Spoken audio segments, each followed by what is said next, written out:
This is ANN News Brief. Rights monitoring group in Egypt says at least 1,900 persons have been detained since protests against President Abdel Fattah al-Sisi began in Cairo and other Egyptian cities last Friday. Head of a rights group, the Arab Network for Human Rights Information, Gamal Eid, says the arrests had been made between Friday and Wednesday and described them as part of the most violent campaign in Egypt's modern history. Demonstrations ensued few days ago, with protesters chanting "Leave Sisi" as they gathered in Cairo and other cities on Friday following online calls for protests against alleged government corruption within the Egyptian military. The protests continued in the Red Sea city of Suez on Saturday. The protest came after a 45-year-old former actor, military contractor, and businessman Mohammed Ali, who lives in self-imposed exile in Spain, posted videos accusing al-Sisi of corruption. President al-Sisi has denied the allegations. Opponents of the president have called for further mass protests across the country this Friday, though supporters of the government are also planning mass rallies to show their support for Sisi. Security forces are reported to have stepped up their presence in main squares in major cities and have been checking mobile phones for political content. Sudan's transitional government has ordered immediate closure of its borders with Libya and Central African Republic, citing unspecified security and economic dangers. Sudan authorities say they were concerned about security and smuggling.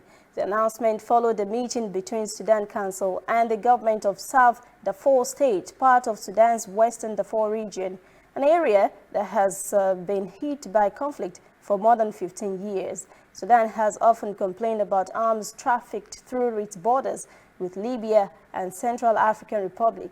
Both Libya and CAR are home to numerous armed groups, and there have long been reports of rebels and weapons crossing back and forth into Sudan. Goods are also easily trafficked across the porous borders. A statement by the Sovereign Transitional Council on Thursday says vehicles had been illegally crossing the borders with the two nations, which have both been mired in violence.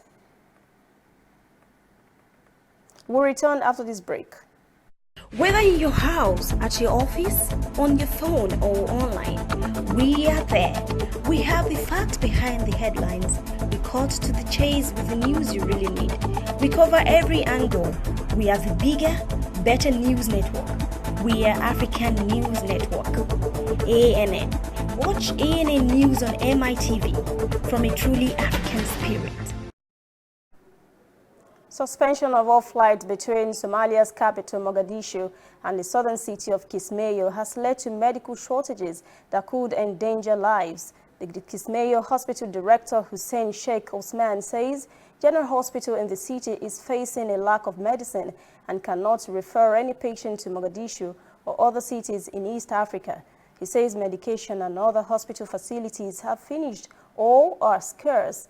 Flights were blocked by the government since Monday because of tensions with the regional administration in Kismayo.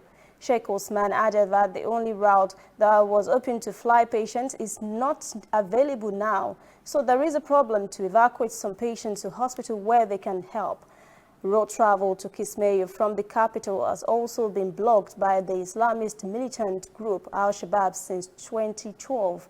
The current tensions between the federal government and the government of the Jubaland region came after a former militant, Ahmed Mohamed Madoge, won a disputed local elections in August. The federal government has cancelled the vote. That is the ANN News Brief. For details on these and other breaking stories, visit our website, annafrica.news. Conversation continues on our social media platforms, Twitter, Instagram, and Facebook at ANN Africa TV. I'm Lucy Adeyemi.